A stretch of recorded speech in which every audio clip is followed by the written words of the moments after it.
आप ताजमहल के नीचे जो 22 कमरे हैं उसमें कभी गए? ताज के नीचे जब हम कमरों में पहुंचे, वहाँ जो हम लोगों ने देखा, उसे देख करके तो हम हैरान रह गए। और अहम बात यह कि क्या था उन कमरों में जो रातों रात दीवारों में चुनवा दिए? क्या? दोस्तों, वैसे तो ताजमहल की कंट्रोवर्सीज का इतिहास काफी लंबा रहा है, लेकिन अपनी कहानी की शुरुआत करते हैं सबसे रीसेंट कंट्रोवर्सी से।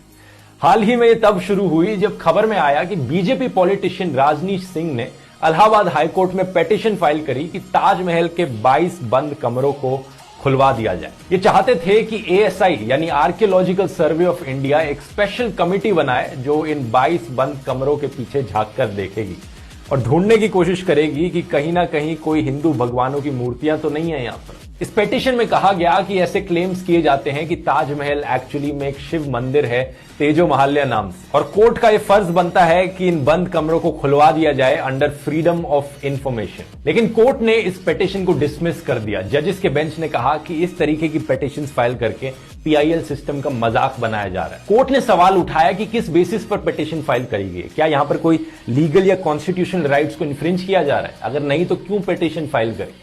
हिस्टोरिकल रिसर्च करना हिस्टोरियंस का काम है और उसके लिए प्रॉपर मेथोडोलॉजी फॉलो की जानी चाहिए। लेकिन अगर आपको लग रहा है दोस्तों ये पिटीशन डिसमिस होने के बाद ये राज ही रह जाएगा, तो चिंता मत कीजिए। इस वीडियो में सच जरूर बताऊंगा इस राज के पीछे क्या है।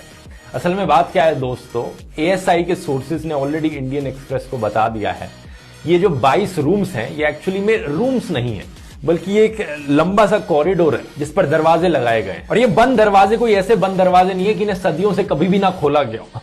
ASI के स्टाफ इनके अकॉर्डिंग ताजमहल के इन कमरों को हर हफ्ते जाकर या 2 हफ्ते में एक बार जाकर इनकी सफाई करता रहता है। एक रिटायर्ड ASI ऑफिशियल ने बताया कि यहाँ दीवारों पर कुछ भी नहीं है और बेसमेंट में ऐसे कमरे बने रहना कोई अनयूजुअल चीज नहीं है मुगल मॉन्यूमेंट्स के लिए। जो हुमायूंस टूम है दिल्ली में और जो सफदरजंग टूम है वहां पर भी ऐसे ही अंडरग्राउंड बेसमेंट में कमरे हैं जो एक तरह का कॉरिडोर बना रहे हैं और ये स्ट्रक्चरल एलिमेंट के तौर पर काम कर रहे हैं जिसके ऊपर पूरा ये ढांचा टिका हुआ है। एक और रिटायर्ड ASI ऑफिशियल ने बताया कि एक्चुअली में ये जो एरिया है ये इसलिए बंद किया गया है क्योंकि टूरिस्ट के लिए कुछ है ही नहीं वहां पर देखने के लिए। अननेसेसरली उन्हें खोलकर रखा जाएगा तो ज्यादा भीड़ आ जाएगी और मॉन्यूमेंट को प्रिजर्व रखने के लिए उन एरियाज को लॉक करके रखा गया। ताजमहल आखिर में एक प्रोटेक्टेड वर्ल्ड हेरिटेज साइट है जहां पर हर रोज 1 लाख से ज्यादा लोग आते हैं, तो कॉन्स्टेंटली इतने ज्यादा लोगों के आने जाने से वेयर एंड टियर ना हो, मॉन्यूमेंट प्रोटेक्टेड रहे। अब पिटीशन के डिसमिस होने के बाद भी, ASI ऑफिशियल्स का इतना सब कहने के बाद भी ये डिबेट बंद नहीं हुई। कुछ मीडिया वालों ने, सोशल मीडिया पर कुछ लोगों ने इस डिबेट को जबरदस्ती जारी रखा। ऑलमोस्ट ऐसा लग रहा था कि मानो किसी को फायदा पहुंच रहा हो ऐसी चीजों पर चर्चा करके।